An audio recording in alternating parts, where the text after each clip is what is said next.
Oke, selamat pagi menjelang siang, rekan-rekan sekalian. Hari ini sudah ini ya kita masuk ke hari kedua, hari Selasa. Nah, saya ingin membahas dulu nih karena kita kan baru ya bagi yang pertama kali masuk, welcome. Saya sedang masuk ke dalam edukasi ya, bidang saya edukasi. Yang kemarin kita bahas adalah tentang Seven Habits, ya Seven Habits. Dan juga pernah kita bahas juga yang hari ke berikutnya kita bicara problem solving and decision making.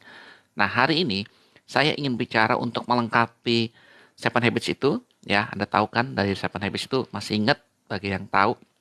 Yang pertama adalah menjadi orang yang proaktif, ya. Becoming a proactive people, ya. Orang yang proaktif itu yang selalu punya semangat, berinisiatif, yang istilahnya sebagai dasar untuk kita mulai suatu aktivitas kita. Itu yang pertama. Yang kedua, begin with the end in mind. Yang kedua itu bicara tentang goal setting. Bagaimana kita bisa menerapkan sebuah target yang jelas dalam hidup kita. Dan kemudian yang ketiga kita bicara tentang prioritas, tentang bicara tentang time management, ya. Uh, kita bisa mengatur hidup kita, mengatur prioritas hidup kita, kita tarik ke belakang, ya. Kita mau, kalau kita berusia 80 tahun, apa yang akan orang katakan kepada kita, ya, apa yang akan orang bicarakan tentang kita, gitu ya. Nah, jadi seperti itu. Jadi katanya, kalau menurut buku Seven Habits, kalau Anda mempraktekkan habit 1, 2, dan 3, Anda mempunyai kemenangan pribadi. Yaitu Anda bisa menguasai hidup kita sedemikian rupa sehingga Anda punya namanya private victory. Gitu ya. Nah, kalau yang setelah kita dapat itu yang nama juga kemampuan intrapersonal, kalau kita introspeksi diri, hari yang berikutnya kita harus belajar namanya kemampuan interpersonal.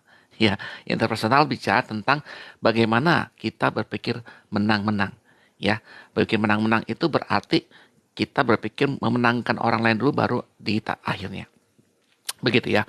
Dan yang kelima, itu bicara kelima tentang seek first to understand, then to be understood. Bagaimana kita mengerti orang lain dulu sebelum dimengerti. Dan ujung-ujungnya dari habit yang kelima ini dan terakhir di habit keenam adalah ada yang namanya kerjasama.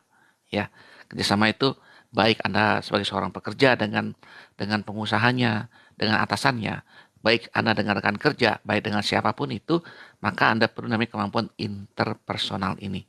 Ya, dan menarik adalah kebiasaan ketujuh adalah biasaan tentang bagaimana kita mengevaluasi, mengkaizen, melakukan continuous improvement, perbaikan terus-menerus kepada 6 habit yang telah kita bicarakan tadi. Habit ketujuh bicara tentang pembaruan baik dari secara fisik, mental, ya kan, spiritual dan sosial juga. Nah, hari ini kita bermain dengan sosial ya, sosial media terutama di TikTok. Karena gini, untuk yang ya untuk intelektual kita bisa sendiri. Kita bisa baca buku, dengar internet, baca macam-macam. Ya, ChatGPT sekarang keren. Yang kedua, kalau bicara spiritual, Anda kemarin mungkin sudah berdoa, ya, berdoa pergi ke masjid, pergi ke gereja ataupun tempat ibadah lainnya. Yang ketiga, bicara tentang fisikal, Anda bisa setiap hari olahraga, jalan kaki minimalnya. Dan yang keempat, sosial media ini adalah suatu tantangan. Anda minimal punya 2 orang. Nah, kalau Anda juga kalau sebagai saya penyiar, pemirsa, minimal ada pemirsa. Makanya saya undang ya, bagi Anda-Anda yang mau uh, ikut, ya, saya akan ajak, ya, kalau bagi Anda yang mau, ya, ini ibaratnya saya akan coba live dengan baik dan benar. Oke, kita hari ini kita mau bicarakan yang lebih beyond, yang melampaui dari segala 7. Ya, kita mau bicara tentang yang namanya 8 habit. 8 habit ini sementara aja, sekali lagi ini adalah risalah buku ya, buku Anda bisa dapatkan di Gramedia, bicara tentang 8 habit. 8 habit itu apa? Mungkin ada yang bilang 8 habit ini urusan dari ketujuh. Ya, tapi agak beda menurut saya. 8 habit ini bicara tentang suara batin, bicara tentang apa sih yang kita inginkan dalam hidup ini. Viktor Frankl dalam bukunya A Man Search for Meaning, itu artinya apa? Sebenarnya keinginan dasar setiap manusia, keinginan dasar yang paling dalam hati manusia, setiap manusia hadir adalah what is the meaning in your life? Kamu hidupnya apa? Kamu berartinya bagaimana? ya kan? Itu yang dicari orang lah, bukan sekedar uang ya. Apa pangkat, jabatan itu semua mengikuti. Tapi yang pertama adalah kamu sudah temukan belum diri Anda? Ini pertanyaan yang a big question. Semua pertanyaan besar yang harus kita pertanyakan pada diri kita, termasuk saya, adalah apa sih sesungguhnya panggilan hidup Anda? Dalam ya. Karena kalau Anda tahu calling Anda tahu kehidupan Anda. Misalnya, saya mendapatkan calling itu umur 35 sebagai trainer. Dan saya menghabiskan 18 tahun saya sebagai trainer sebelum pensiun. Jadi ternyata kan saya pernah share juga ketika namanya penyiar, motivator, trainer, itu nggak bisa pensiun. Contohnya, paling tidak berbagi lewat apa? Eh, TikTok ini. Saya bersyukur ya. Kenapa saya bisa cerita sebagai sharing saat ini? Karena ketika saya bergabung di sebuah institusi, saya nggak boleh. Ya, malah kan saya punya kode etik. Saya tidak boleh mengajarkan topik ini karena ya pertama saya 2006 saya nguasain problem solving and decision making. Itu saya the only one certified Captain Tregu. Ya kan yang diakui oleh Amerika, diakui oleh Stanford University gitu. Tapi saya bisa berbagi nggak? Enggak. Saya bisa berbagi hanya di lingkungan korporasi karena di luar itu nanti saya dikena su gitu ya gitu. Nah sekarang ketika saya udah pensiun apa makanya saya bisa live kayak gini senang banget ya karena saya bisa memenuhi legacy saya. Apa sih yang bisa saya bagikan kepada Anda semua pemirsa saya, kepada orang, kepada Indonesia, kepada dunia, dan terutama sih untuk anak saya ya, bicara bahwa ya paling tidak Anda bayangkan nggak live gini kan nanti ada rekaman yang saya akan bagikan kepada Anda, don't worry bagi yang ketinggalan. Saya bagikan ke live TikTok saya rumah di Cost to Great ini dan itu akan menjadi catatan abadi kan. Ya, teman-teman sekali lagi live itu live kayak gini bukan sekedar living, sekedar cari uang, dapat makan, tapi juga think about it. Pikirkan suatu hal yang besar. Oke ya. Thank you yang bergabung ya Elmara, Nejen, Rati Astari, Nur Hayati, Gumilar, thank you Yudis, thank you Jeffrey, Tengah Komang. Oke. Nah, sekarang saya masuk ke thank you Kas juga thank you Paitam, thank you Awe Corps dan thank you semua ya. Saya akan bicara tentang namanya 8 Habits sekarang. 8 Habits itu apa? Makanya saya akan coba mulai dengan derita ya.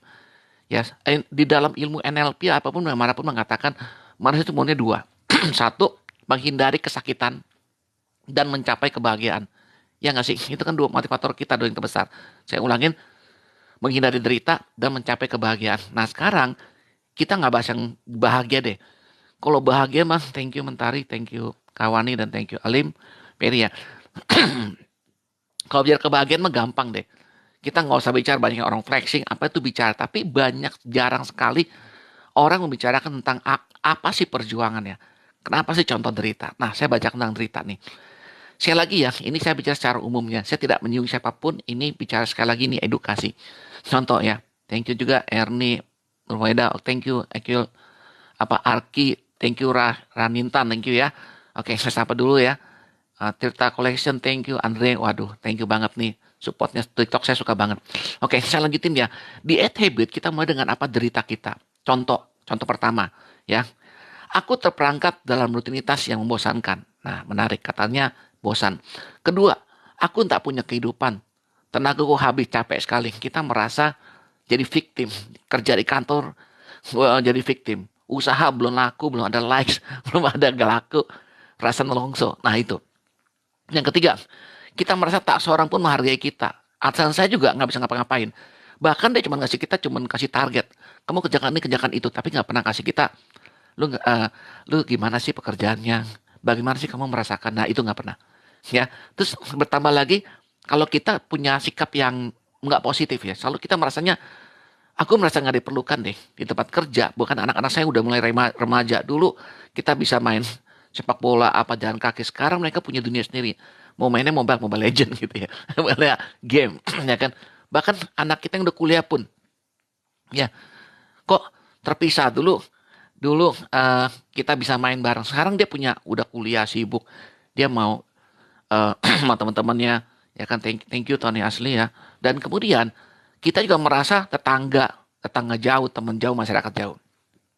Berikutnya, yang keempat, kita merasa aku frustasi dan nggak miliki semangat. Dan kelima nih penting, penghasilan saya tidak akan pernah cukup. Nah, problem ya. Nah, berikutnya, ini juga mulai masuk ke self pity nih. Ya, kita playing victim. Sepertinya memang aku nggak bisa deh. Terus apalagi kita mengatakan, aku merasa nggak berarti. Aku merasa hampa, hidupku tidak bermakna, ada sesuatu yang hilang. Yes, tadi aku bilang, ada sesuatu yang hilang. Ya, aku marah, aku takut, aku nggak sanggup kehilangan pekerjaan. Tapi nggak bisa. Gue terpaksa ambil ini supaya gue ada penghidupan, hidupin istri anak dan bagus kan? Kata-katanya kan, demi engkau dan si buah hati, terpaksa aku harus begini. Nah itu penting banget ya. Kebanyakan di antara kita berjuang dari hari ke hari, menemukan kita bekerja, tapi sebenarnya kita nggak suka. Saya ulangi nih, kita bekerja keseharian kita, tapi banyak di antara kita merasa saya nggak suka nih pekerjaan kita. Nah, itu sinyal, tanda-tanda ya. Tanda apa? Artinya kita harus cari tahu. Apalagi nih, yang jomblo, jomblo hati. Aku kesepian. Apalagi kalau orang yang suka di sales di mana. Aku merasa buru-buru, semua serba mendadak. Pokoknya target call harus dipenuhin. Gue harus capai target. Gue harus berjuang di jalanan. Gue harus berjuang ke toko. Gue harus berjuang mendapatkan target SKU ya, SKU sekian banyak, uang sekian banyak. Aku di target sekian. Kalau enggak, aku nggak dapat komisi, nggak dapat insentif macam-macam. Nah, bagi lagi ada lagi orang yang masih di kantor. Orang bilang, oh di kantor enak, belum tentu. Kalau di kantor kita gue merasa didikte kayak anak kecil, ya kan? SOP sih SOP, ABC ABC, tapi kita merasa nggak punya soul. Ya udah kaku, udah kayak robot, ya. Tinggal nunggu oke, tanggal segini gajian, terus meeting, meeting, bikin laporan, dadah, gini, gitu. Rutinitas. Ya, berarti ada yang salah dengan kita nih. Ya, ini lucu banget ya. Apalagi Anda yang masuk ke bagian, saya pernah di bagian korporasi juga 30 tahun lebih saya di korporasi. Wah, ini saya paling suka dengan banget ini. Kenapa? Ini nggak gampang ya. Saya pun sampai merasa gini. Sampai saya mengatakan, aku muak dengan politik kantor yang suka nikam dari belakang. Depan kita, iya, ya di belakang. Ternyata dia ini. Kan, ya sorry, ini kan untuk kepentingan kita. Ini kan untuk gimana, kan untuk kepentingan lebih besar. Untuk kepentingan kantor, apa bla bla bla bla bla. Padahal kita tahu persis itu bukan kepentingan kantor, tapi merupakan sikap atau perilaku yang mereka kita bahas di Seven Habits. Sikap atau perilaku yang memang mau menang sendiri. Memang mau istilahnya mau plagiat, mau apa macam-macam gitu ya. Tapi itu terjadi, tapi ya is over for me. Tapi Anda yang lagi berjuang, congratulations, berjuanglah, maka terus stay tune di stasiun saya ini. Kemudian aku bosan, paling-paling aku hanya bisa melakukan waktu, ya kan? 9 to 5, 9, 5. Jam 9 datang kerja, jam 12 makan siang, bentar lagi makan siang. Jam 1 istirahat lagi, kerja lagi. Jangan sampai telat, ya kan? Kalau telat nanti kena SP, macam-macam. Jadi hidupnya kita tuh diatur banget. Kalau nang ini aspek, nah begitu aspek, nah begini apa, oh gini gitu. Apalagi Anda di bagian produksi. Anda merasa orang yang paling berjasa dimanapun, di manufaktur. Aku dipacu melewati target produksi. Tekanan sungguh luar biasa. Ya kan, luar biasa. Tapi tahu nggak, saya yang pernah mengalami sebagai praktisi juga.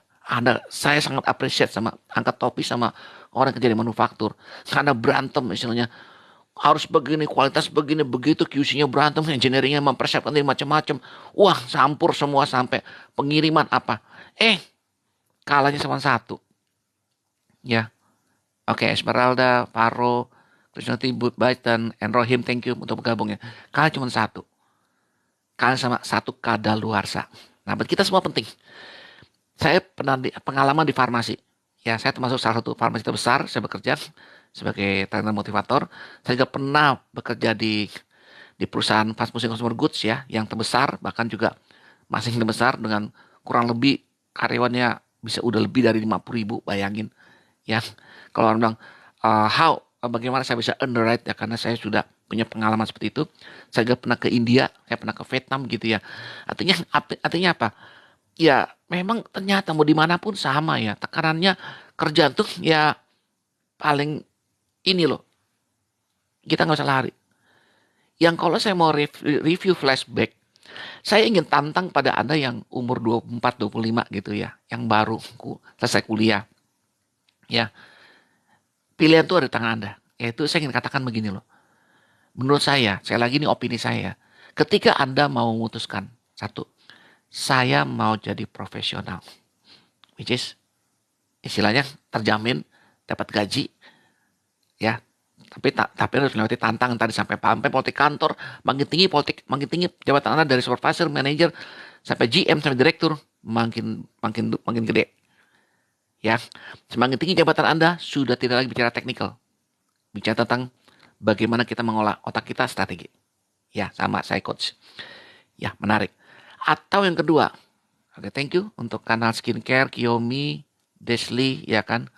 Oke, nah saya ingin katakan untuk Anda yang kedua nih, pemilik bisnis yang memutuskan gua nggak mau nih, ya kalau bisa punya modal minta sama orang tua atau jangan gengsi. Banyak orang salah ya generasi kedua nih. Anda nggak tahu orang tua bangun usaha tuh nggak gampang. Kita generasi kedua kadang-kadang nggak cocok juga. Menurut saya sih kalau bisa ikutin dulu, sayang. Ya, nah ini ada kaitannya nih sampai solusi gitu ya, Pak atau Coach gimana nih kalau saya generasi kedua, hargai orang tua Anda, senangkan dia, ya. Atau kalau nggak mau dari awal, mendingan lu pahit dari awal. Pak, Mama, aku udah nggak suka nggak bisa nerusin bisnis keluarga kita, saya mau tertarik mana, mendingan begitu. Kuliah gini, minta fight daripada Anda coba-coba like apa istilahnya suka dengan bisnis keluarga pada akhirnya Anda akan terampas ini ya. Nah ini yang penting ya karena gini memang naik lagi nih derita yang paling tadi orang mengatakan aku tidak bisa mengubah keadaanku. Coba Anda pikirkan menarik ya. Ada statement mengatakan aku tidak bisa mengubah keadaanku. Boleh coba nanti Anda ketik kalau Anda yang mau ikut saya juga boleh ikut jadi bintang tamu ya. Oke. Nanti nih ada ya, nanti saya jelasin dulu. Ya, kita berbicara gini loh. Aku tidak bisa mengubah keadaanku. Sebenarnya saya katakan dua hal. Dalam dunia ini hanya dua yang kita nggak bisa ubah. Satu dengan siapa, orang tua mana kita dilahirkan, nggak bisa. Yang kedua suku bangsa, ya kan? Suku bangsa kita ada begini. Orang bilang ya, lu keturunan apa gitu ya, keturunan Tionghoa atau apa gitu. Itu kita nggak bisa ubah. Memang kita minta gitu loh. Memangnya kita apa sebenarnya para manusia sih para prinsip sama. Yang menarik lagi dua hal juga yang nggak bisa kita ubah. Kata pendiri bangsa tuh di Amerika mengatakan apa? Hanya dua hal yang pasti, yaitu kematian dan pajak. Iya ya. Makanya kalau Anda udah meninggal pajak itu yang pasti. Sisanya nggak ada yang pasti. So jadi derita lu apakah dengan derita kita? Nggak ada yang tahu. Bisa jadi derita itu memang dari faktor eksternal. Could be. Dan ini problemnya. Kalau eksternal, Anda nggak bisa ngubah apapun. Contoh, COVID. Udah. Mau ngubah apa? Orang yang pakar yang nggak bisa, apalagi kita.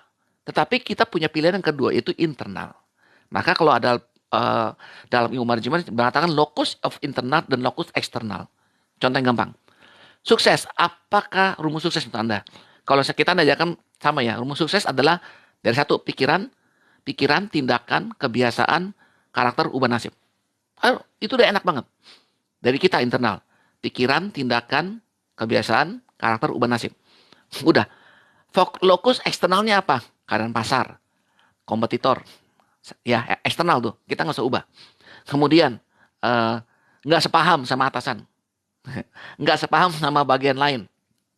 Nah, thank you. Semuanya yang bergabung. Itu yang harus kita pikirkan. Ya, sekali lagi. Ini derita kita aminkan atau apa kita playing victim. Sekali lagi nggak bagus playing victim. Anda lebih baik berani ubah keadaan. I am the captain of my life. Saya adalah kapten hidup saya. Ya ini buat saya besar, Mas, nggak gampang. Banyak orang lari dari kenyataan. Banyak orang ingin menjadi orang lain. Ya, which is aku sangat suka dengan NLP aku sangat suka. Tapi ketika menjadi tidak suka ketika Anda mencoba meniru orang lain. Salah. Be yourself. Karena kita adalah satu di antara 7 miliar lebih penduduk dunia. Jadi benerlah Viktor Frankl mengatakan you are unique. Unik ya, satu. Terus a man search for meaning. Artinya apa? Orang itu mencari arti. Anda kebayang nggak Viktor Frankl itu siapa? Saya jelasin. Viktor Frankl itu sebenarnya ada dalam tulisannya Stephen Covey. Ada di Seven Habits of the Most Highly Effective People. Viktor Frankl adalah korban dari Holocaust. Holocaust itu waktu itu adalah Nazi ya. Ingin membantai yang kurang lebih 6 juta penduduk Yahudi. Ya. Dan dia orang Yahudi yang selamat. Nah, Selamat itu dia mengatakan begini loh, yang menarik, yang akan menjadi buku jadi proaktif dari Seven Habit ini.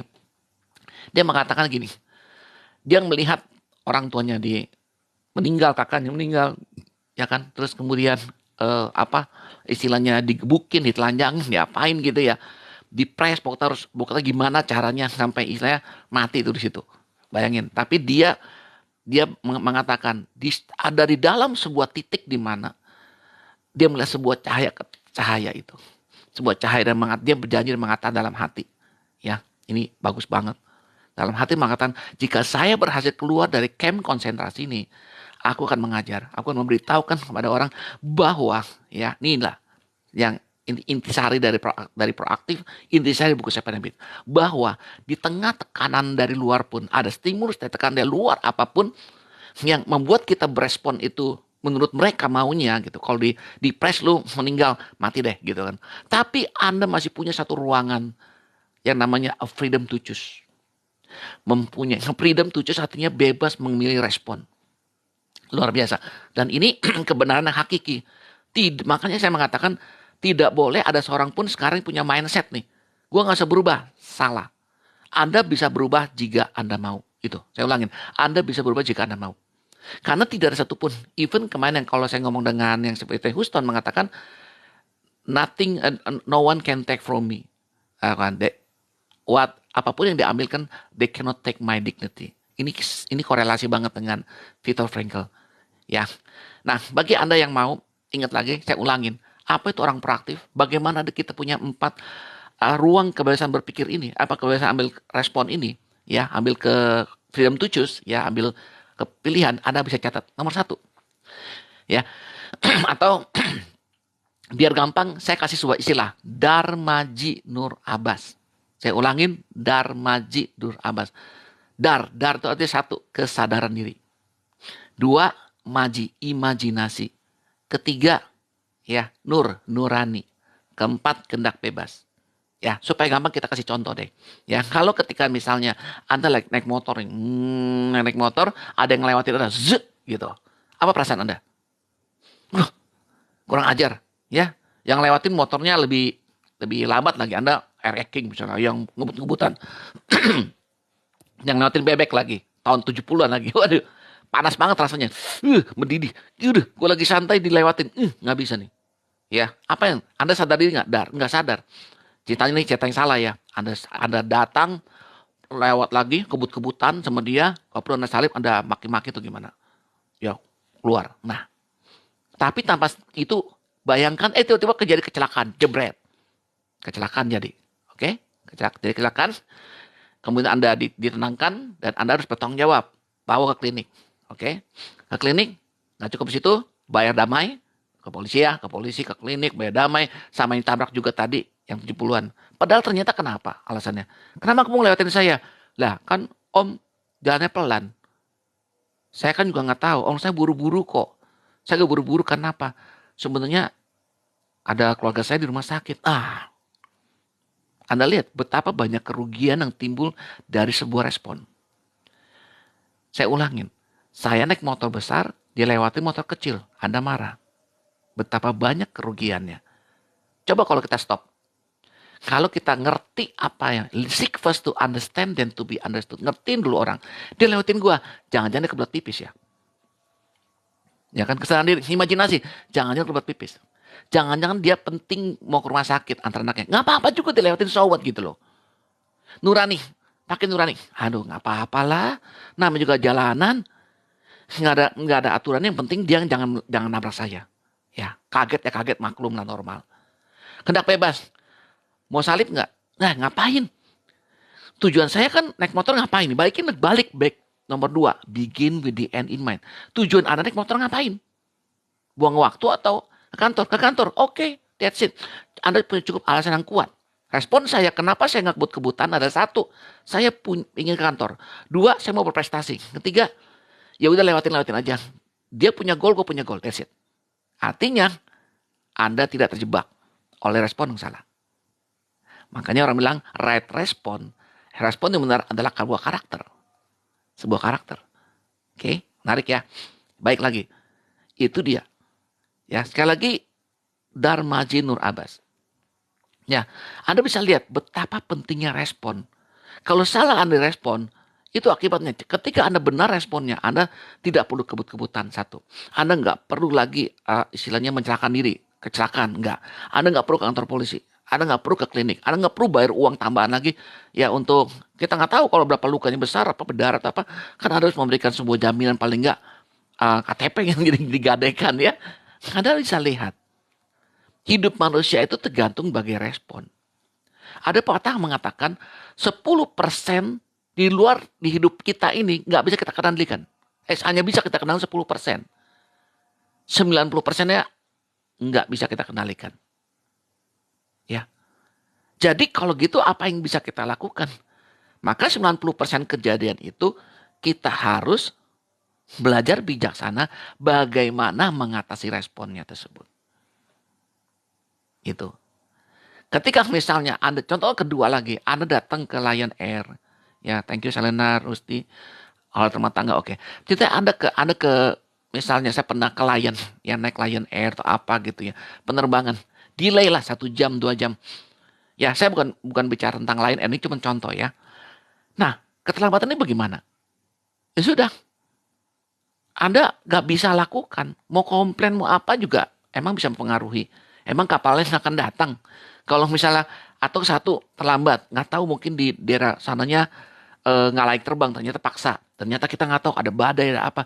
Kita nggak tahu masalahnya, tapi kita itu betapa egoisnya.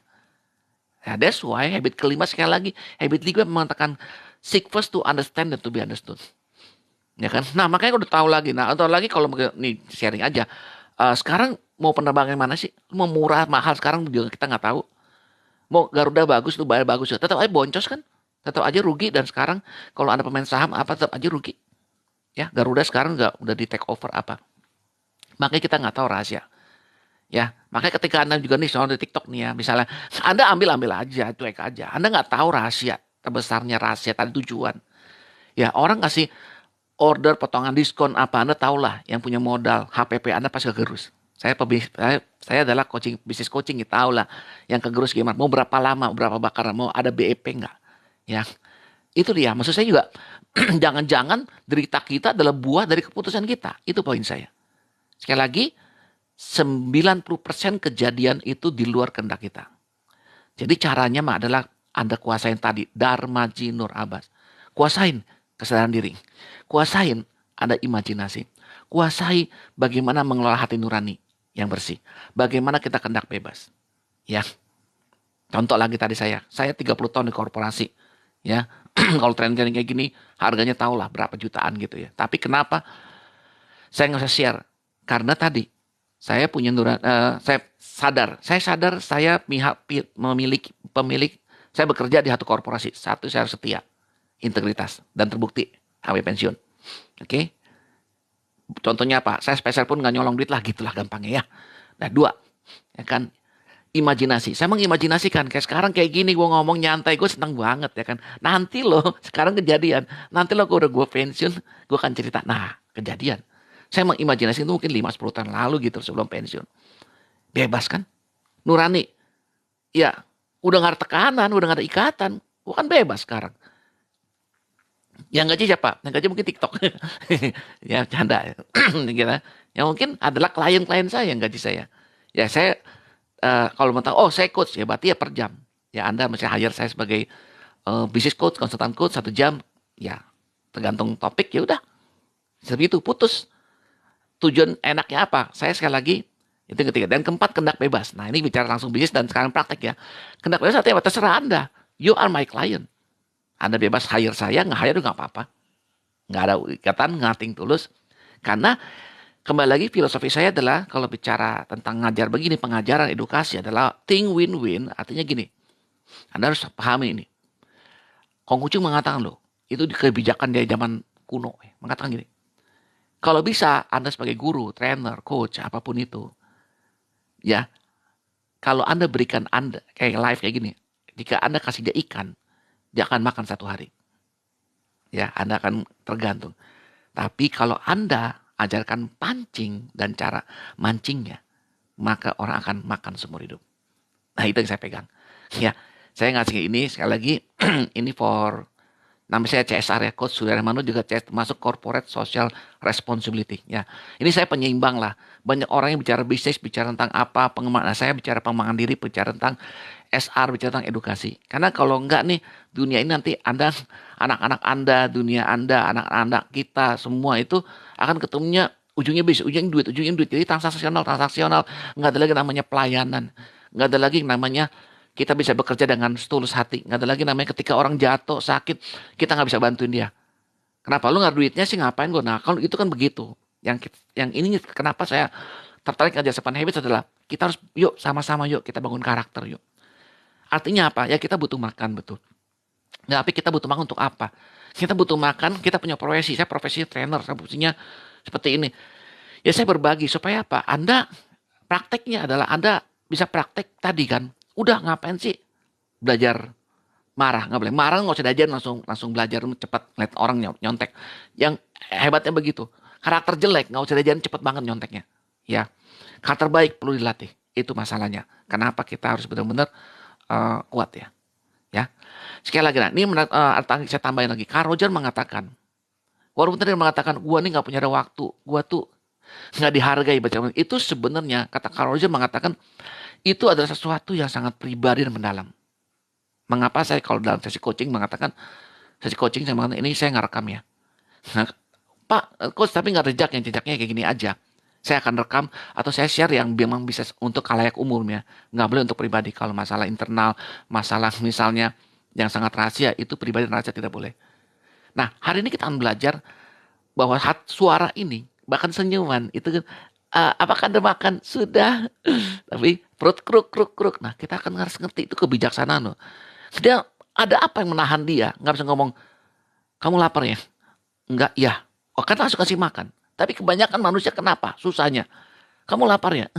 Enggak. Tapi perut kruk, kruk, kruk. Nah, kalau kita bijak, kalau saya coach, atau kebetulan saya bisa pengaruhi dia, udah duduk, nih uang, makan. Atau saya sering kali balik traktir orang, nih, Bu, toprak, makan.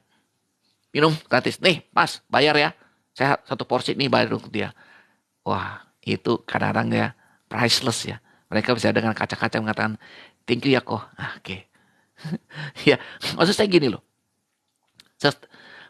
Kadang-kadang itu Anda mesti melatih di kepekaan, nurani, harus latih. Karena nggak ada bukunya. Yang menarik ya kata Carl Jung mengatakan sesuatu yang biasanya sangat pribadi. Kadang-kadang itu merepresentasikan juga secara umum. Artinya apa? Ya, kita bisa melihat tiap hari belajar loh. Kata orang kayak begini. Oh, orang sikapnya begini. Ada orang yang malah kadang nggak tahu malu. Coach minta lapar, iya coach minta satu. Satu makan aja. Dia kadang nambah dua lagi. Mumpung, aji mumpung. Is okay juga gitu loh. Ya, is okay. Makanya pentingnya di habit kelima, empati ya. Kamu bisa nggak berada di sepatu pelanggan? Kamu bisa nggak seperti kayak dia? Dia lapar. Jangan-jangan kalau Anda benar serius ya. Waduh, saya aja kadang nggak berani loh. Ya, kalau ditanya, Coach, saya ini udah nggak makan 3 hari. Diem, saya udah gak ada kerjaan loh. Isi anak juga nggak tahu mau dikasih makan pakai apa. Nah loh, kadang-kadang kita juga bingung ya. Karena kan kita juga bukan seorang pengusaha yang uangnya banyak berlimpah begitu ya. Ya, tapi kalau saya ya saya bisa bagian apa yang saya bagi yaitu lewat live begini. Karena kalau keuangan semua orang nggak itu makanya. Ya, makanya pelajaran ini sekali lagi edukasi ini penting banget untuk masyarakat. Sekali lagi, jangan kasih ikan dia makan cuma 1 hari, kasih dia pancing dan cara mancing yang bagus, maka dia akan makan seumur hidup. Nah, saya ingin katakan juga, apakah semua orang itu menderita? Kata tidak. Ya, ini the bitter truth-nya ya, kenyataan yang pahit. Orang-orang kaya, ya, ada yang dari sukses juga. Jadi kebanyakan begini, saya nggak antipati sama orang kaya, justru salah. Orang kaya itu pasti dia kerja keras dari awalnya. Entah generasi kedua, ketiga, pasti ada orang yang kerja keras. Dan generasi yang berikut tinggal memetik hasilnya. Itu dia. Jadi segala sesuatu itu dimulai dari semua kerja keras. Makanya saya mengatakan salah kalau anda kerja pintar. Ya, kalau kerja pintar pun nggak ada hidup leha-leha. Saya udah alamin gitu loh. Enak banget gitu ya. Ngapain? Sayang tuh waktunya. Mendingan 2 jam ini nge-live. Mungkin 1 jam 2 jam nge-live. Ajak orang, bantu orang, tanya jawab. Kan itu akan jauh lebih bermanfaat hidup kita gitu loh. Walaupun saya nggak kenal Anda, saya ikut TikTok baru mungkin 1-2 bulan gitu ya. Baru pengikutnya udah 1000-an gitu ya. Ya mungkin yang nge-like ya paling berapa ratus. It's okay buat saya. Paling tidak kan gue do something. A man search for meaning. Ya. Nah, sebagai thank you baru gabung lagi ya David, Alvin, Cini, Giono nggak sebut satu-satu ya. Nah saya juga ingin mengatakan tentang Anda di dunia kerja nih. Bagaimana kita ngebedain orang itu komitmen tidak? Saya kasih sebuah ilustrasi ya. Tadi pagi saya makan nasi, ya nasi goreng pakai telur dan empal daging. Saya ulangin, tadi pagi saya makan nasi goreng pakai telur, dadar, dan empal daging. Nah, kalau coba ya, kita coba interaktif nih. Coba kalau bisa ada ketik di komen ya. Menurut Anda, yang paling menggambarkan komitmen tuh apa? Telur atau daging? Coba saya lihat nih. Ada nggak? Uh, ada yang jawab nggak nih? Saya juga baru belajar nih. Oke. Okay. Atau Rix, undang. Coba ya tes aja. Coba saya undang. Bisa nggak? Kalau bersedia ya, kalau nggak jangan. Oke, apa ya? Nah, gini. Ya, kalau gitu saya jawab aja. Anda sekali lagi ilustrasi. Saya makan pagi pakai telur, ya telur sama empal daging. Ini namanya dua hal berbeda. Yang namanya telur itu namanya involvement, keterlibatan. Atau nama bahasa lainnya partisipasi. Kenapa demikian? Ayamnya masih sehat. Saya berpartisipasi, saya berkontribusi, saya involve, terlibat untuk memenuhi kebutuhan Anda, yaitu telur. Ayam menyumbang telur. Mari kita lihat sekarang apa yang terjadi dengan empal sapi, daging sapi. Apakah sapi bisa mengatakan, aku bagi kaki kiriku supaya Anda bisa makan? Enggak bisa. Bicara komitmen, daging sapi artinya apa? Dia dengan sepenuh hati serela, tidak sedikit pun ya kurang, rela dipenggal kepalanya. Ya kan? Dipotong-potong. Kemudian dikiloin. Belum selesai habis dikilo dipotong lagi, digeprek lagi, kasih bumbu, dikeprek-keprek lagi, terus digoreng jadi empal daging. Nah, itulah beda, itulah memang nggak ada definisi di buku manapun, nggak ada, itu yang namanya komitmen. Inilah yang menjadi selalu pertanyaan saya kepada orang. Seberapa besar komitmen Anda? Dari angka 1 sampai 10, di mana 1 tidak ada komitmen, 10 komitmen tinggi. Karena jawaban ini sangat menentukan hasil dari apapun juga. Entah dari training, entah dari coaching, ini sangat mempengaruhi. Ya, saya open kepada Anda live. Ini artinya apa? Anda pun nanti apakah Anda sebagai seorang coach, pemandu, ataupun Anda sebagai klien, Anda harus tahu dan bisa menjawab pertanyaan ini dulu. Ya. Sorry. Karena kalau komitmennya tidak terbangun, orang bilang ambiar. Minum dulu ya.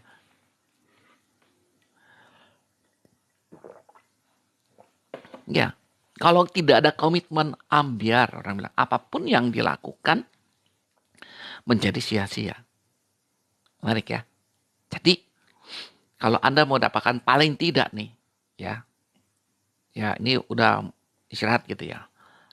Anda makan siang dulu lah. Komitmen itu perlu dibangun. Komitmen perlu dibangun setiap saat, setiap waktu. Dan ini menariknya adalah bicara tentang juga berkaitan dengan kepercayaan dan seterusnya. Ya, oke. Kita lanjut dulu ya. Ini kalau bicara tentang dunia kerja ya. Yang menarik adalah kebetulan juga saya certified 4DX. 4DX itu adalah 4 Discipline of Execution. Ya, 4 disiplin eksekusi. Yang kenapa? Saya ini training saya bukan kaleng-kaleng teman-teman ya. Kalau mau training ini nggak ada di hanya dunia korporasi. Karena kalau mau training ini paketnya bukan paket training 3 juta, 4 juta. Paket trainingnya 350 juta paling murah. Ya baik lagi. Kapan juga ada perusahaan yang mau invest sebesar segitu? Nggak ada. Kapan juga ada orang yang dapat ilmunya kayak gitu? Nggak ada. Nah saya kasih tahu. Dikasih buku juga Ada tuh di Gramedia, ya namanya 4 disiplin of execution gitu ya. Nah, saya akan jelasin sedikit dulu. Dalam jejak pendapat, kenapa sih eksekusi? Kita bilang gini, jejak pendapat ini kepada, ini samplingnya di Indonesia jarang ya, di Amerika. Kepada kira-kira 32 ribuan atau puluhan ribu lah ya, puluhan ribu orang ditanya. Orang kerja ditanya, kamu tahu nggak tujuan hidup kantor lu? Nggak tahu. Ternyata hanya 37% yang tahu tentang apa visi misinya organisasi. Kebayang nggak? Itu di Amerika loh, 37%. Bank Indonesia, nah, kita nggak tahu, yang kita nge-flow aja lah. Ya, ada gaji, dapat uang, ya udah. Kalau nggak ada ya udah, gimana lah. Mah, bayangin. Itu di Amerika aja yang katanya negara adidaya 37% doang. Terus hanya 1 dari 5 orang yang merasa antusias dengan tujuan tim dan organisasi. Ngapain sih gue ikut-ikutan dia? Paling-paling juga telur mata sapi. Apa tuh? Iya. Aku yang bertelur, ayam yang bertelur, sapi punya nama, ya kan? Aku yang kerja diakuin. Kalau dalam presentasi, siapa nih yang membuat itu maju? Saya, kata manajer. Kita di ruangan diem aja, emang kita apaan? Nah, sering kali terjadi begitu. Nah, ini salah satu tipsnya ya. Oke, ini tips singkat nih. Kan ada, ini kan live ya, takutnya ada yang cepat pergi keluar. Oke, saya kasih tip. Kalau gitu, kalau ada seorang manajer, seorang yang berhasil, ketika Anda presentasi dan dipuji dalam tanda tim, lepas ini bicara karakter ya, Anda mengatakan, saya bersyukur ini terjadi karena saya dan tim. Itu udah emas banget. Kesatu, Anda menyelamatkan diri Anda. Dan Anda jujur sama diri Anda bahwa you are the manager. Katanya manager. Nggak salah kan? Manager singkatannya kata manage, ngatur. Nggak salah kalau orang lain kerja. Ya kan? Ini bicara siapa, itu siapa nih? Ingatlah. Ya, kalau saya mau jelasin banyak banget nih. Saya jelasin deh, nggak apa-apa. Ya, maksudnya mengatakan ada 5 level kepemimpinan, 5 level ya. Yang pertama adalah Anda seorang manajer atau supervisor. Anda diangkat karena satu, berprestasi. Ini yang bagus. Kalau yang nggak bagusnya, nggak ada orang. Perusahaan jelek, nggak ada orang, pada keluar pindah. Nah, lu udah terpaksa. Nah, kok gua nih, gua kan gini-gini aja kok diangkat. Ya udah, nggak ada pilihan lu. Nah, ya. Udah gitu kerjanya apa kalau begitu? Satu, gua dulu kan ngatur diri sendiri. Ngatur orang mau pusing, capek coach. Mendingan kerja banyak daripada ngatur orang. Nah, berarti lack of leadership. Kelemahan dalam leadership. Ya. Pertama, orang karena positioning. Kalaupun orang takut karena ya lu punya surat tugas dari HRD. Nah, itu juga orang HRD yang teken niaga.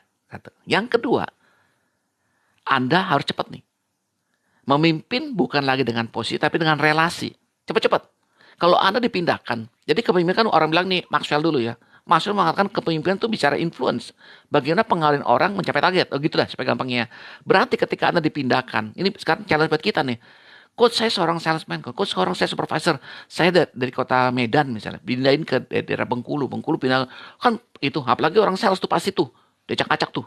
Karena tekannya bisa ditempatkan di Indonesia, seluruh Indonesia. Wah keren tuh. Itu juga hati-hati jebakan Batman juga loh. Kalau dikasih ke ujung berung juga lu nggak bisa, akhirnya nggak perform. Ya tapi sekali lagi itu yang negatifnya. Tapi yang sekali kita yang positifnya. Yang positifnya, kepemimpinan artinya apa? Kalau Anda bisa pimpin orang, lu mau ditempatkan dimanapun Anda berada, Anda bisa. Jadi apa yang melekat dalam diri Anda? Kepemimpinan, leadership. Jadi, kepemimpinan nomor 2 itu relasi, artinya apa? Anda nggak boleh lama. Begitu hari yang diangkat, dikasih SK, dikasih SPK, dikasih ini sama perintah, sama yang berwenang. Besoknya sudah langsung merangkul orang-orang yang lama. Ya, senior di sana tanya. Siapa yang tanya? Saya senior di sini.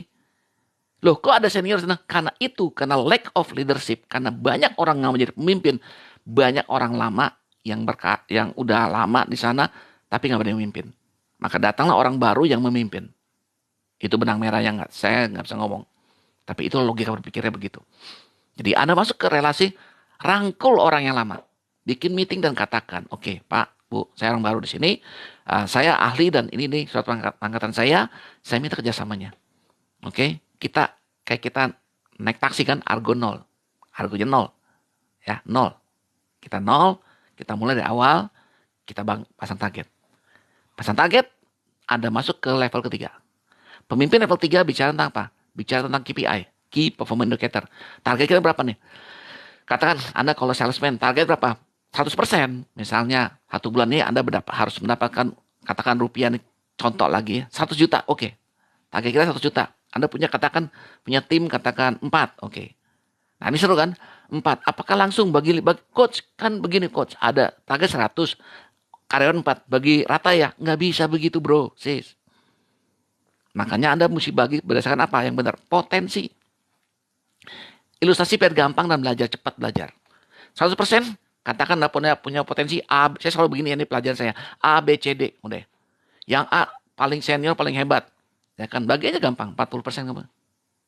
Awang, PDKT. Kamu adalah tulang punggung di tim ini, saya target kamu 40%, bisa ya? Oh bisa coach, siap. Kenapa? Ya dia emang perlu delegasi. Ya, ingat kita pakai ilmu macam-macam nih. Ken Blanchard mengatakan, 1 telling. Telling, kedua apa?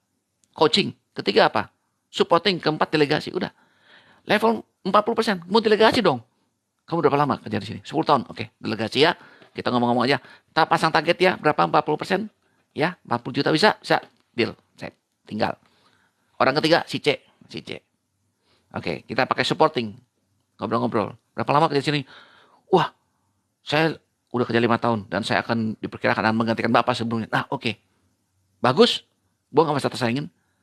Kamu saya didik 1-2 tahun lagi akan gantikan saya. Oke. Karena saya gak lama di sini. Oke, good. Tapi dia jualnya kurang bagus. Dibanding sama nomor 1. Ya. Udah senior tapi gak berani memimpin. Ya, dia berani tapi dia berpotensi tapi belum ada yang kayak kita. Belum ada yang didik dia dengan jadi yang baik dan benar. Oke. Butuh setahun 2 tahun. Oke. Cet. 30%. Plus apa? Supporting. Kalau kamu ada apa-apa, telepon saya. Kalau butuh apa, bantu apa, misalnya ngedeal sama klien susah, apa, butuh apa, langsung WA tempat, langsung kamu telepon langsung ke saya, jangan kecuali saya di meeting, kamu ngomong saya akan bantu Anda closing the business, deal the business 30%. Waduh, coach, 25 biasanya 30. Kamu bantulah. Tim kita lagi butuh. Ini challenge buat Anda. Kalau Anda berhasil, Anda akan cepat-cepat naik pangkat dan seterusnya. Nggak berhasil nggak apa-apa kan, nothing tulus, ya nothing tulus. Oh iya coach, bener juga ya. Yaudah. Bisa C? Bisa C. Oke, go ahead. B20. Diambil 5 kan sama si C. Ya ini orang udah setengah loyo. Ya gitu. B, iya ada apa? Kamu sebenarnya dulu top star. Kamu dulu bagus banget. Tapi akhir ini dilihat ya catatan penjualan kamu turun banget. Ya coach, saya lagi ada masalah keluarga. Udah lah, ini sekarang coaching plus counseling dah. Oke, yuk. Saya kurangin kamu 5% ya. Terima kasih coach, oke. Tapi dalam 3 bulan, kamu harus balik. Kalau nggak perform lagi, saya coaching lagi. Bisa begitu? Bisa, oke. Taken. 20, diambil 5 si C. Nah sekarang tinggal si A nih ya.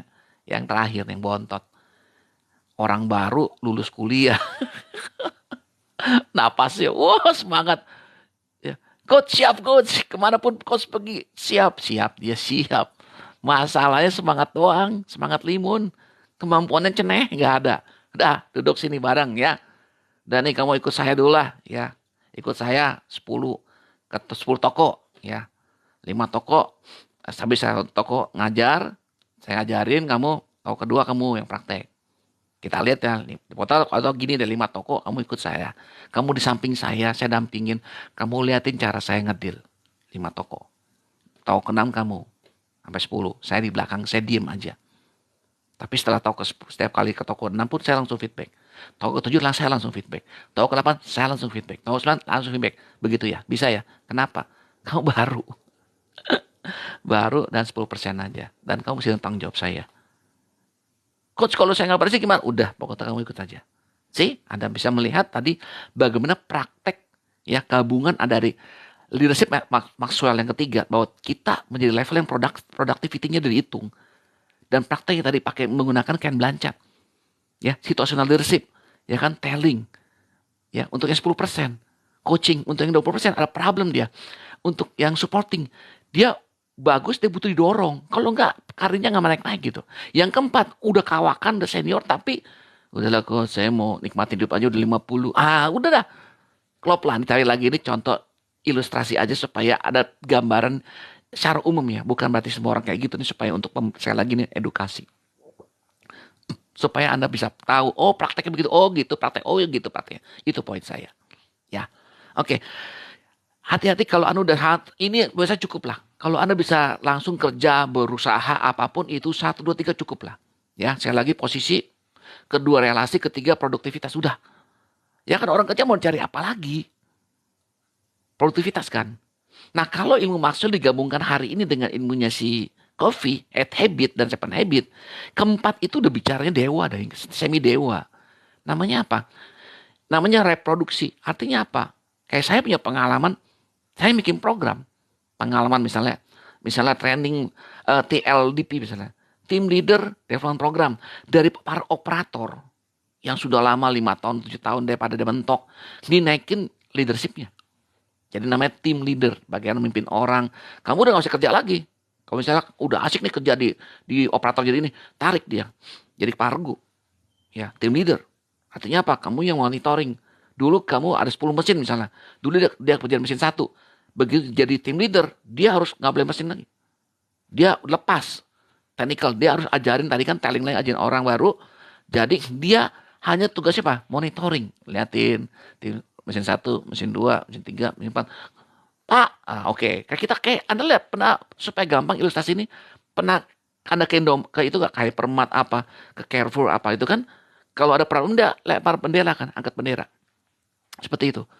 Dia sudah fungsinya udah beda. Dia bukan lagi seperti kasir yang mengoperasikan, tapi dia menjadi problem solver. Ketika ada masalah, dia baru turun tangan. Iya dong, sesuai jabatan. Kok gajinya lebih gede? Loh, dan lu gak lihat perjuangan dia 5, 6, 7 tahun pada jadi kasir. Jadi kepala kasir. Kan dia sebelum itu kan dijalanin. Merem udah tahu dia. Duit kurang apa, dia tahu kok. Dikurang nih, receh mesti berapa, nih berapa, nih berapa. Yang ketukar itu bagaimana, udah tahu. Dan contoh doang biar gampang gitu ya. Teman-teman biar masuk akal dan ini. Seperti itu ya. Ya, yang keempat reproduksi atau lagi Anda buat program. Karena kebetulan saya dari SR, saya bikin program Team Leader Development Program. Yang dijen apa? Ya, manajemen, manajerial. Kedua, SDP, Supervisor Development Program mesti bikin. Yang ketiga, MDP ya, Manager Development Program dan seterusnya dan seterusnya. Ya, itulah kaitan dengan makanya bilang kalau udah level 3 itu udah rata-rata deh. Level 4 udah sedikit khusus ya. Mungkin institusi seperti ya Prasetya Mulia apa PPM apa atau yang penting-pentingnya SR kan kebetulan saya juga SR ya itu dia udah mikirin tuh SR director biasanya sih kalau udah sampai di atas level di atas manajer itu mereka larinya ke Prasmul atau ini ya PPM dan teman-temannya karena levelnya tadi internal kan kita mau hemat budget ya karena kan membangun program itu mahal banget ingat ya teman-teman kenapa sih kita dibayar mahal karena nilai tadi, keputusan kita, respon kita yang benar, keputusan kita yang sah, keputusan kita yang cepat dan berdampak kepada produktivitas, berdampak pada keuntungan kita, profit, naikin omset, berdampak pada efisiensi. Itu yang membuat kita dibayar mahal sama orang. Ngerti ya? Ya, oke. Dan yang kelima, ya kita tuntaskan dulu ya 5 level, ya kan? Ulangin dari posisi, relasi, produksi, reproduksi dan kelima itu udah personhood yang dianut atau diikuti banyak pemimpin. Misalnya Mahatma Gandhi, ya kan Bunda Teresa, yang kesederhanaan orang kaya mau melepaskan keduniaan, kebendaan, melayani orang miskin di Kalkuta yang sakit. Ya aduh, kita ketemu orang sekarang nenek-nenek aja itu kita udah gimana gitu ya. Jatuh hati udah gimana gitu. Ini sampai dirawat sampai sembuh. Coba kebayang nggak? Belum nyampe lah kita ya apalagi dalam dunia bisnis seperti dunia training bisnis kayak gini itu makanya saya bilang minimal Anda level 3 kalau level 5 itu artinya apa Anda sudah dimana uang itu udah bukan segalanya lagi bagi Anda ya kan legacy ya ini dia legacy ya lihat itu quotient ya yang menarik lagi kalau kalian nyambung lagi dari survei tadi yang 30 ribuan ke 32 ribu penduduk Amerika Serikat. Yang katakan cuma 1 dan 5 kok yang tahu tujuan tim. Nggak antusias gue ngapain. Ya gue kerja gaji-gaji ya UMR juga kok. Nah itu salah juga milihnya. Kalau nggak mau kerja UMR ya buat TikTok live lah, jualan. Saya lagi kendaraan yang bikin Anda keluar dari lembah kemiskinan adalah sales, jualan. Jualan naikin omset. Setelah itu pun jangan lupa udah laku apa harus berbagi dan ini. Karena gini loh, duit dapat kalau nggak dapat surga sama juga kan. Gitu ya. Terus hanya 15% yang merasa bahwa organisasi mereka sepenuhnya mungkin mereka untuk mengejar tujuan-tujuan utama. Berapa banyak dari kita, kadang-kadang ini generasi yang sekarang saya temuin ya, banyak orang S1, S2 dulu deh, S1 kerja, tergantung kalau saya bilang. Ada yang bilang gini, S1 dilulusin S1 dulu, nanti lanjut S2. Saya bilang sih balance ya. Yang ideal kalau menurut saya S1 cukup lah. Kalau dia butuh fokus, anak-anak butuh fokus, nggak usah kerja nggak apa-apa lah. Tetapi kita harus buka mata, bumbata ya, buka mata, buka telinga. Coach, orang tua saya pas-pasan. Ya sudah, pokoknya kamu gimana cara kamu jualan kayak apa, bisa biayain kuliah kamu sendiri. Dari semester kedua, dari semester ketiga deh. 1 tahun kamu waktunya cari temen kayak apa gitu kan. Biar ngasih kursus kayak ngasih apa, pokoknya gimana supaya kamu bisa mandiri. Itu latihan mental. Dan itu pelajaran seumur hidup. Sekolah kehidupan gitu loh. Ketika mereka berhasil, bahkan anak saya pun saya challenge, kalau kamu bisa dapat kuliah, dapat beasiswa, katakan dapat potongannya 5 juta, 5 juta dapat kamu. Wah, semangat dia. Ada konsekuensinya. Ya itu natural lah ya. Kita lagi memotivasi orang, pertama duit lah. Tapi ya udah kayak saya, Anda mau duit. Gak usah lah ya. Karena I don't need your money gitu ya. Karena saya butuhnya apa? Support gitu ya. Karena gini, udah level kayak udah umur begini, 50-an gini udah gak mikirin duit banyak. Udahlah, udah melalui gitu loh. Apalagi yang kita inginkan ya. Ini saya bicara untuk Anda yang sedang berjuang ya. Lagi berikutnya, hanya 5% yang merasa mereka bekerja dalam satu lingkungan. Nah, lingkungan yang dengan tingkat kepercayaan tinggi memang susah banget. Ya, menariknya gini ya, kalau Anda kerja di kantor aman, aman. Kerja leha-leho apa tiap bulan dapat duit udah, tapi ketaker duitnya sebesar itu. Naiknya kapan? Setahun sekali. Ya kan, naiknya berapa banyak kok? Salak kau, tahu nggak salak kau istilahnya 369, 3%, 6% itu sesuai inflasi, 3% berarti kurang prestasi, 9% Anda hebat sekali gitu. Salak kau itu sudah gampang aja matematikanya. Salak kau, kalau nggak naik gaji sama sekali, salah kau. Tanya introspeksi masih dikasih 0 rupiah, bercanda kamu, berarti ada yang something wrong with you guys. Ya, artinya apa? Itu dengan kerja. Kalau dunia usaha gimana? Ini dia. Banyak orang rata-rata susahnya di awal. Untuk melewati titik di mana mau usaha begini udah boncos, mau begini gitu, marketing gak laku-laku, ngikutin Facebook ikut apa, macam-macam uang udah banyak keluar, banyak yang sering komplain mas itu. Banyak keluar tapi boncos. Ya, saya bilang bedain sih investasi sama tapi saya bilang ya masih karena kita bicara ekspektasi ya. Harapan kita adalah kita dikenal, brand awareness. Kita ingin merek kita dikenal. Ya kita harus bayar sedikit uang memang sih. Tapi harus seimbang. Yang pertama utamanya adalah cash flow. Ya, cash flow itu penting banget. Ibaratnya aliran dalam tubuh kita. Nah, poin saya adalah ya dalam eksekusi ini kita harus pertimbangkan beberapa hal. Ya, nanti kita jelasin deh. Di sini mengatakan juga hanya 10% yang merasa organisasi mereka tuh punya orang yang tanggung jawab. Ya, memang benar.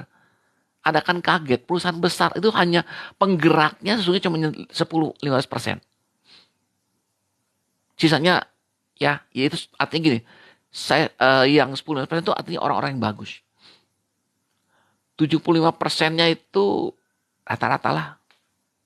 Ya ada yang tadi yang udah senior, udah ikut lama, yang istilahnya rata-rata ada artinya lu mau paksa bagaimanapun, lu coaching gimana pun, lu tanding bagaimanapun, gua nggak mau berubah kok, sudah gini aja, ya sudah. Nggak apa-apa. Itu masih oke nggak coach? Oke menurut saya. Karena rata-rata industri begitu. Kalau pecatin semua nggak ada yang kerja antara malu. Dan angka ada 5% juga yang bermasalah ya. Ya yang selalu say no, selama banyak lah itu ya.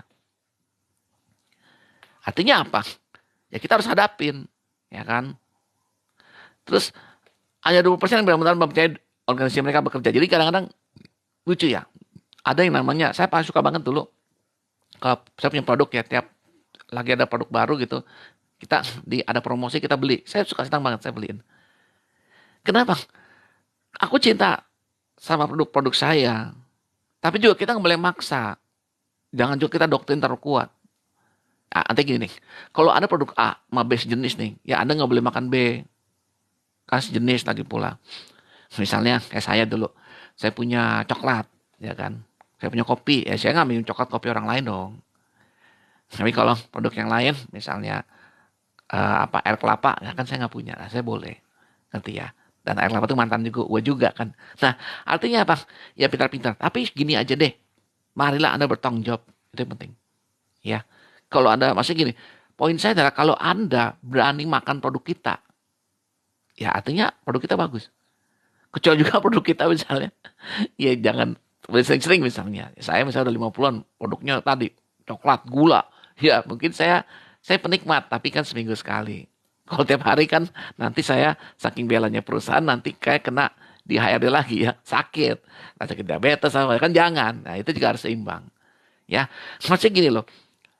Aku loyalitas. Saya katakan I 100% loyalitas kepada produk saya, kepada company saya, kecuali saya bebas dong. I loyalitas to myself gitu. Saya sangat loyal. Ya, saya pernah sharing juga kemarin. Saya jarang sekali madol. Satu hari pun, nah itu karena modal saya positive thinking. Nah ini saya mau share kepada nih. Berpikirlah positif. Saya jujur aja manusia apa sih butuhnya? Makan, minum, pakai. Udah. Ya, pantaskan diri aja. Udah that's it. Ya, selebih itu ya Anda bebas. Sekali lagi antara needs dan want itu peperangan batin memang ya. Tapi kalau kita kan berusaha, tapi kalau dikasih uang banyak, ya puji Tuhan ya. Tapi ingat loh, semakin banyak uang, semakin banyak kemampuan, semakin banyak talenta. Ingat kan Spiderman, ya kan? Dengan Anda punya kemampuan khusus, Anda juga punya tanggung jawab untuk mengembalikannya kepada masyarakat. Ya nggak sih? Ya. Oke. Nah, execution quotient itu mengatakan seperti ini loh. Ini saya ingin share sejarah ya. Seven Habits itu dimulai tahun 89. Ya, udah lama ya. 95 saya kenal. Sampai sekarang masih belum pinter. Kebayang nggak? Seven Habits. Bagi yang telat, saya tambahin lagi nih. Ulangin lagi sampai bosan, sampai katam. Karena kita nggak jauh. Jadi baseline. Seven Habits, satu jadi proaktif ya kan.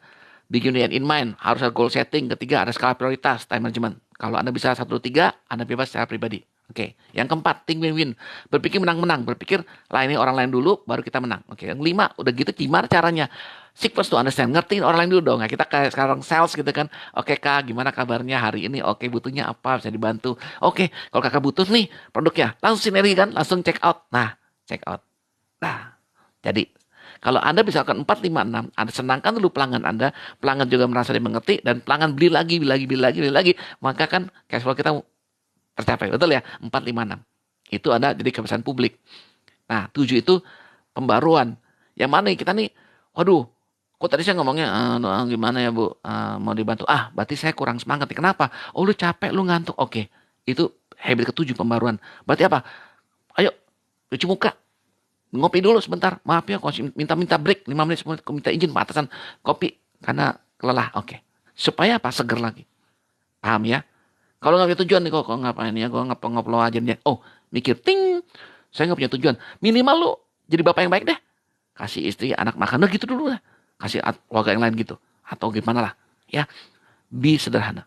Ya, kalau Anda udah merasa buang-buang waktu, kebanyakan buang waktunya dibanding yang utamanya, cek. Begitu. Ya, habit. Nah, bedanya 1, 2, 3, 4, 5, 7. Bedanya habit ke-8 itu bicara tentang nurani, suara ini, ya. Dan yang kedahsyatan yang saya suka adalah 7 itu sekarang bukan pilihan. Loh. Bicara sekarang jadi efektif itu bukan pilihan. Oh, tahun 89 banyak orang yang kayak robot. Kenapa? Ada pekerja industri. Pekerja industri kayak gini loh. Produksi sepatu Cibaduyut misalnya. Produksi ini di mana terkenal di mana gitu. Sekarang ini bukan lagi eranya manufaktur. Sekarang tuh eranya adalah informasi. Anda jualan barang di TikTok. Mungkin ngambil dari orang, reseller, dropshipper. Anda ngapakan import ini dari China. Dari mana. Nah itu loh. Tumpah ruah. Mau di TikTok, mau di Shopee, mau di Tokopedia. Apa semua. Menjadi efektif aja udah gak laku. Anda harus beyond. Kasih apa? Kasih diskon. Kasih free ongkir. Kasih apa macam-macam. Nah itu dia. Tantangan sekarang bukan lagi manufaktur maklon apa enggak. Sekarang ini kita dibanjiri oleh barang-barang yang istilahnya Boro-boro tadi kan, manufaktur tuh orang bangga. Wah, gue bisa bikin ini loh. Ya, lu tahu nggak di sana 100 ribu 3 barang bang, pilih sendiri. Nah lu, bingung kita lo modalnya. Kayaknya modalnya nggak cukup nih. Modal ngemal aja nggak cukup 100 ribu, 100 ribu satu. Ini 100 ribu tiga. Ini fakta. Fakta kenyataan. Nah artinya apa? Zaman sekarang udah zamannya teknologi informasi. Ayo, saya juga banyak alat chat GPT misalnya udah mulai. Apalagi tambahin lagi sama apa Canva apa. Sekarang bikin desain 5 menit bisa bikin 50 film. Wah, makanya saya gua nge-live. Kalau nge-live kan nggak bisa di copy, betul nggak? Original. Gue, tampang gue, otak-otak gue gitu. Original. Tapi kalau lu coba tampilin quotes, tambahin apa? Orang bilang, ah ini kopas nih, ah ini nyontek, ah ini chat GPT, nah ini gini. Nah, artinya apa? Originalitas kita, keberadaan diri kita menjadi sangat penting dalam dunia ini. Chat GPT kita pakai hanya untuk kebutuhan kita, istilahnya kita delegasi. Ada hal-hal kayak gini, live, bisa didelegasikan? Enggak. Hal ini adalah yang istilahnya yang benar-benar truly from your heart. Beras Anda sendiri yang tidak bisa diwakilkan. Kenapa? Kalau diwakilkan nggak bisa, karena dia nggak ngalamin, dia nggak tahu, dia nggak bukanlah kayak saya seorang certified 7 Habits, certified 4DX, certified problem solving decision making, ya kan? Sehingga nggak ada yang bisa gantiin gitu. Itu dia poinnya. Yang saya ajak kepada Anda cari bukan untuk saya. Ed Habit mengatakan, ketika saya sudah menemukan suara hati saya, panggilan hidup saya, maka berbagilah kepada orang lain. Nah ini kenapa saya live. Ya, voice, namanya voice, suara. Suara itu adalah gabungan ya. Ya, secara definisi ya, menemukan panggilan jiwa Anda dan menginspirasi orang lain menemukan suara kemerdekaan jiwa mereka juga. Itulah inti dari Ed Habit. Saya menemukan, saya berikan kepada Anda. Dan ini sebuah realitas yang abadi. Tadi kan, a man search for meaning. Suatu titik Anda punya kekayaan, Anda boleh flexing dimanapun, bebas ya, pamer kekayaan. Pada akhirnya apa? Untuk apa sih? Iya nih gini doang nih. Dapat duit, bagi-bagi, hadiah ke follower, bla bla bla bla.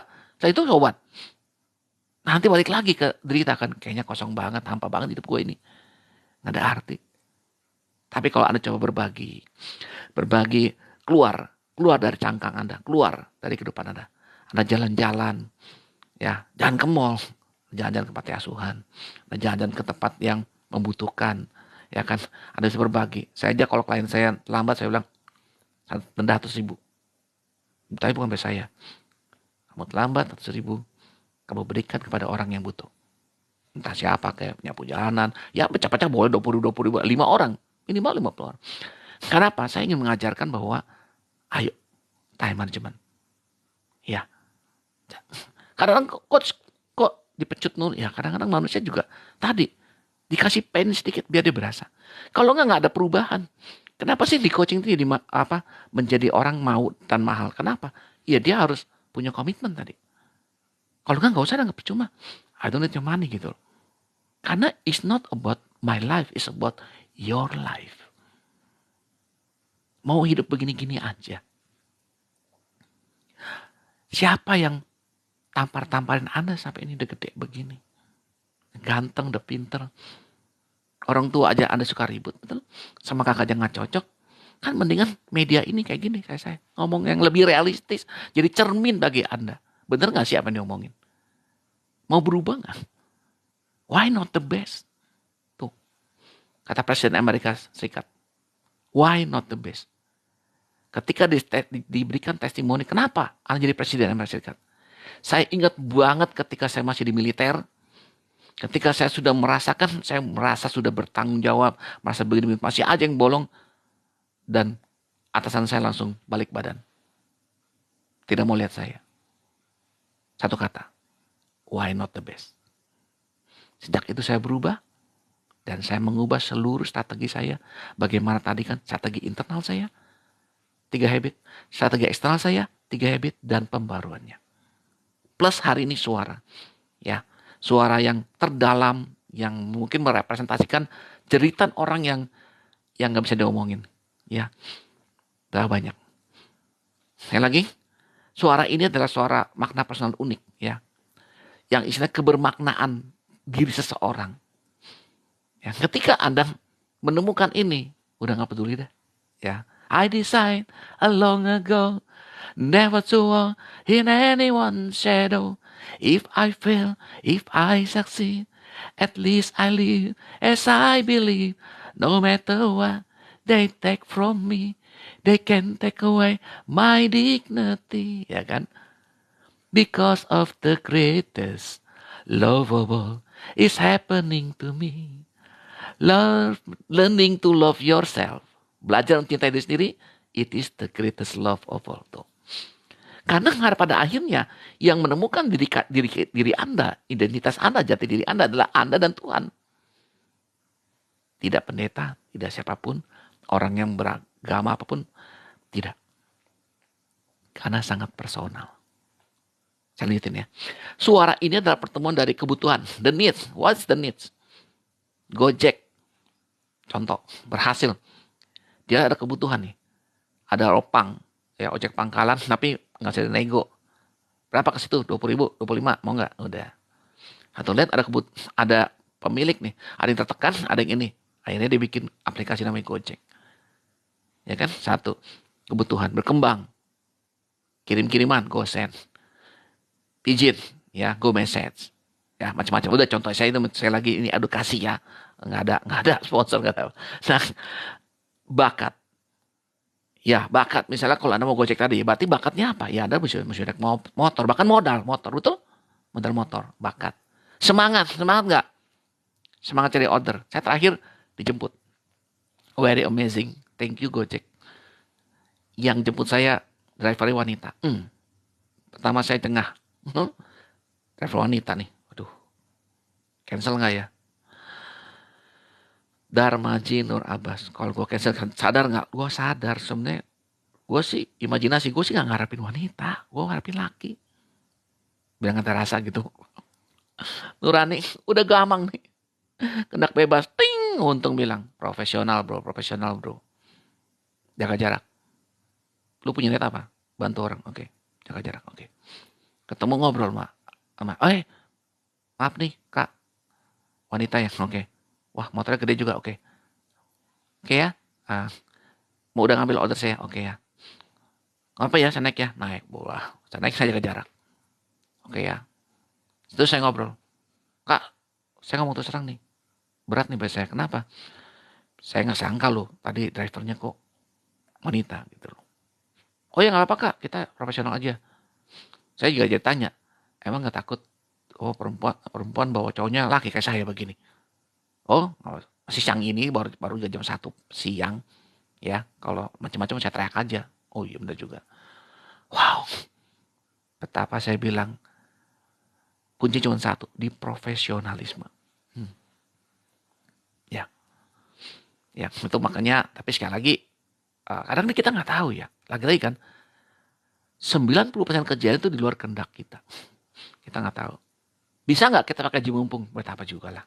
Ya, nggak usah lah. Ya, nah, saya ingin cuma cerita lagi. Baik lagi. Suaranya kan kebutuhan, bakat, semangat, dan nurani tadi yang bersih. Ya kan? Niat kita apa sih? Niat kita, ya emang kita mau pulang. Niat kita ya memang nggak ada yang macam-macam. Ngapain juga? Kalau saya juga ngapain juga merusak reputasi ya nggak? Ingat tuh. Nanti saya ngomong ya. Dari zaman dulu ya. Gajah mati meninggalkan gading. Ya kan? Macan mati ninggalin belang. Orang mati tinggal apa? Nama. Ya, nama yang baik. Saya tambahin. Leaving a legacy. Memberikan warisan kepada ini. Itu keren. Kadang-kadang kita nggak dapat apa-apa dari sana. Saya ingin katakan ya, saya bikin sistem pelatihan. Autopilot. Dipakai sampai perusahaan itu katanya, ya sampai perusahaan itu ada. Bayangin. Sistem kita dipakai 50 tahun bahkan 100 tahun. That's living a legacy.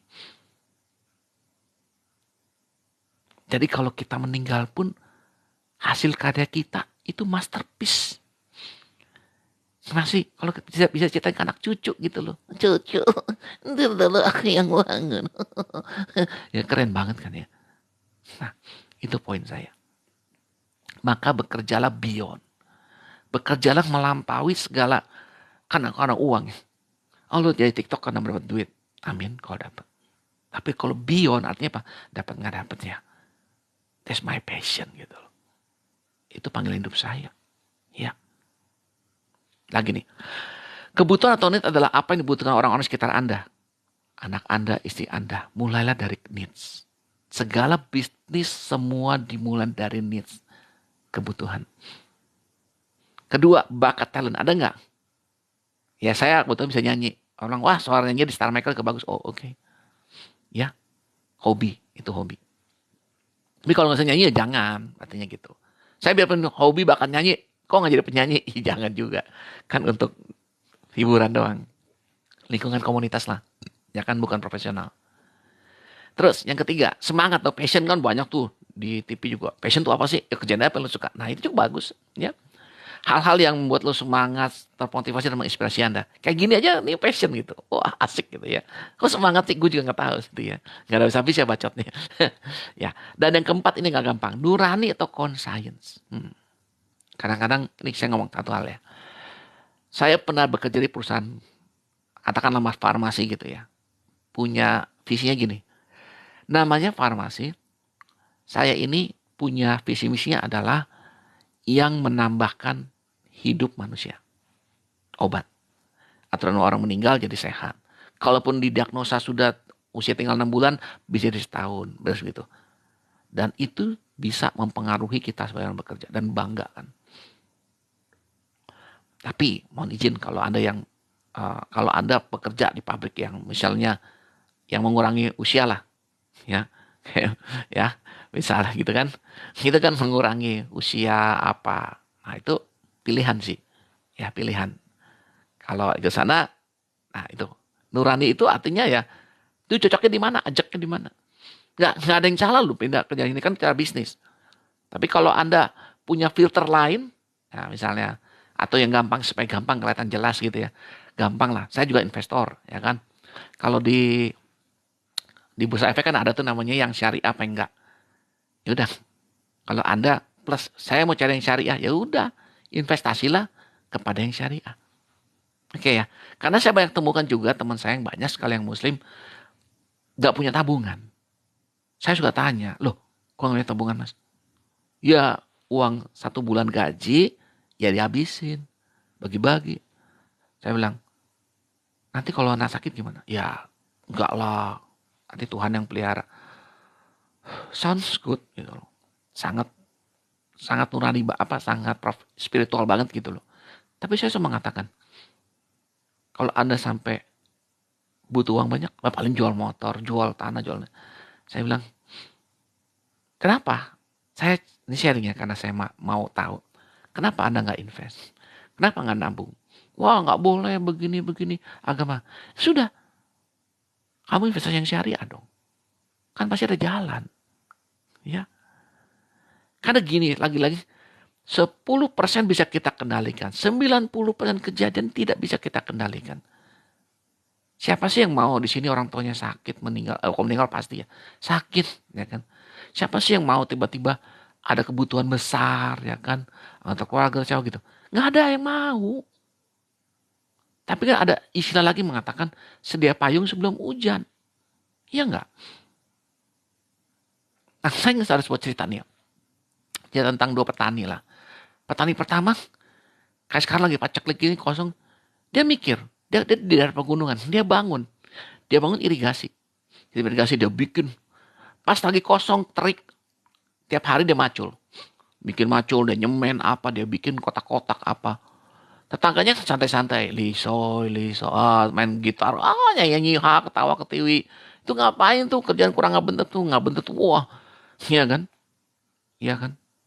Petani A sama B. Petani A rajin ya kan. Petani B nyanyi-nyanyi. Ya kayak jangkrik sama semut lah gitu. Tuhan tentukan. Musim hujan tiba. Ya kan? Hujan tiba. Woi, semua jam 2 pagi dibangunin yang petani B. Bangun, jangan malas, coba bongkar. Ayo cepet.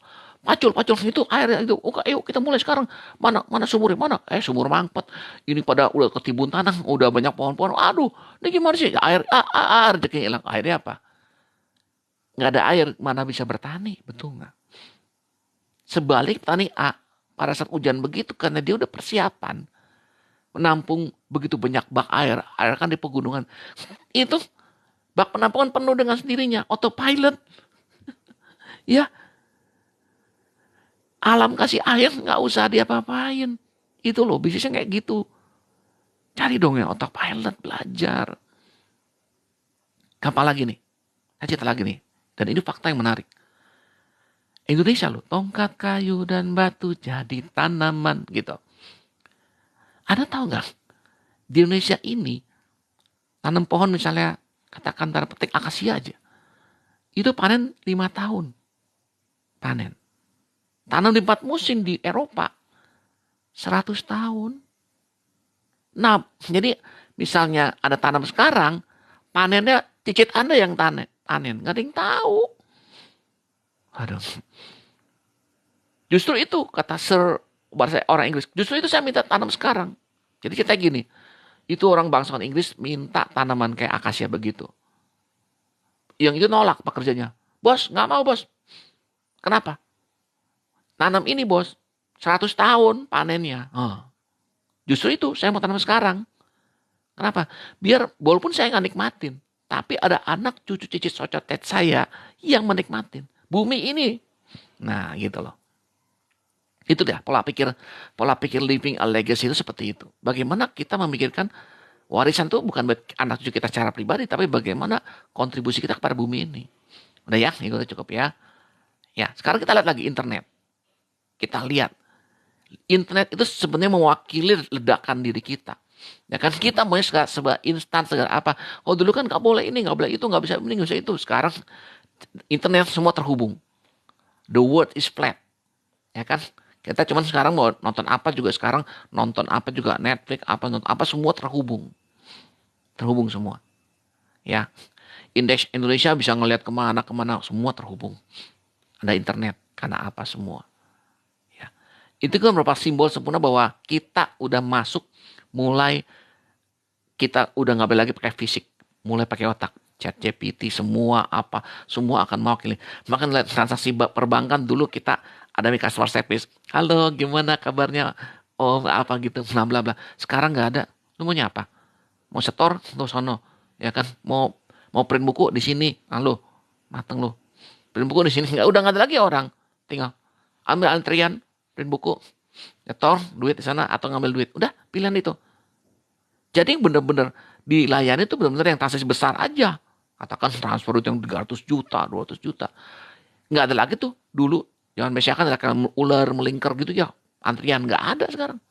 Orang maunya apa? Speed. Udah bukan lagi, wah kalau diantri kayaknya keren nih. Enggak. Ya kalau memang bisnis harus diantri ya. Supaya itu kan sukses gitu. Kunci sukses gitu.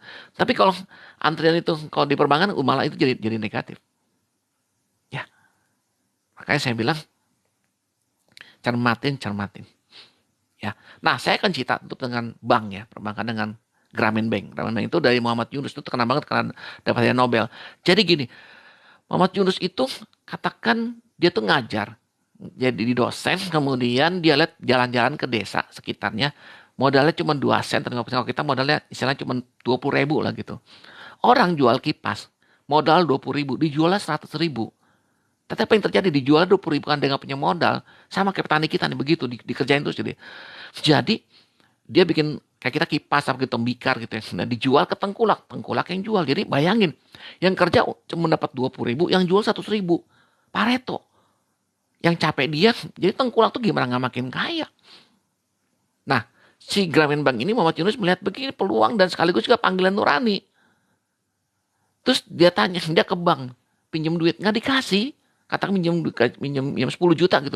Nggak dikasih. Mau bang, lu apa? Jaminan lu apa? Tanah, apa? Ini nggak ada. Nah, akhirnya apa yang dilakukan si Muhammad Yunus? Dia balik menghadapi kenyataan fakta yang begini. Itu ada kebutuhan. Sedangkan dia punya kemampuan tapi nggak bisa bantu, punya bakat. Dan dia mulai langkah yang kecil. Dia panggil mahasiswa semua, kita kumpulan duit yuk. Berapa uang kita punya? Katakan modal 10 juta, kita nggak dapat banyak, betul-betul 3 juta gitu ya. Kata dapat mulai 3 juta itu. Dia bantu tuh. Satu desa, mungkin nggak satu desa. Bangun dulu 10 orang, 10 orang wanita. Nah kebetulan wanita itu katanya lebih percaya daripada laki-laki ya.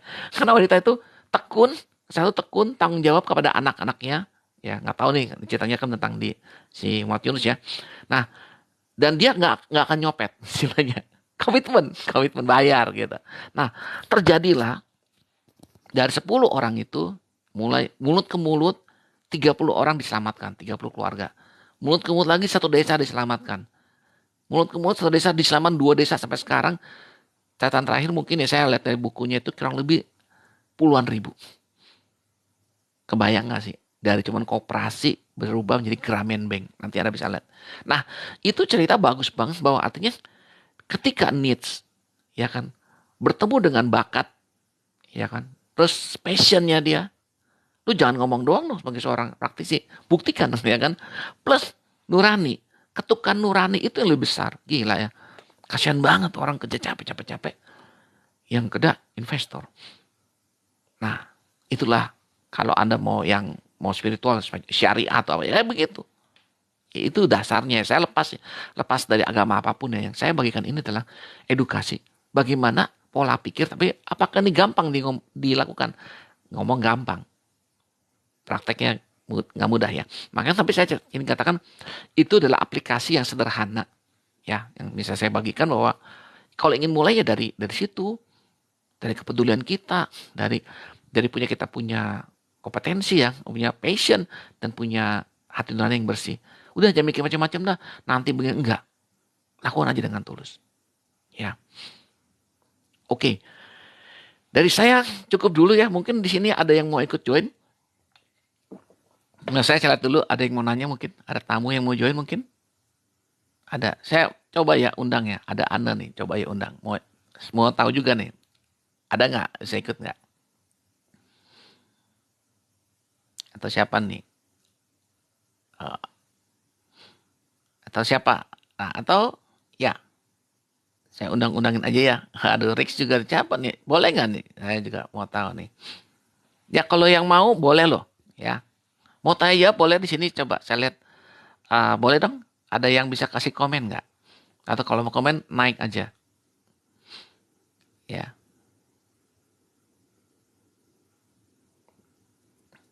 Oke. Dah, udah mau jam, udah 1 jam lebih ya.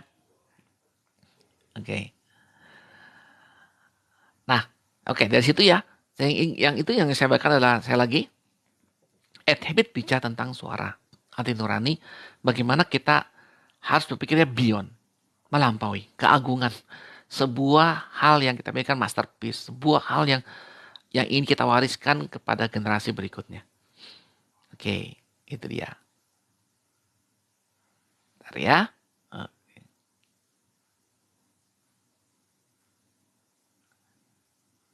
Ya, tidak terasa saya durasinya sudah 1 jam setengah ya.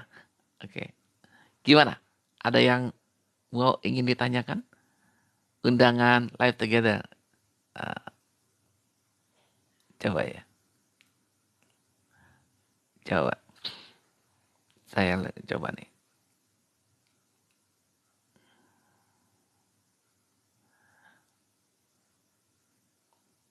Hmm. Ya, sudah 1 jam, tak terasa sudah 1 jam setengah. Oke, thank you untuk tim Milan Coffee Pahit sudah bergabung. Kalau Anda bisa kasih komen ya, interaksi coba, interaksi.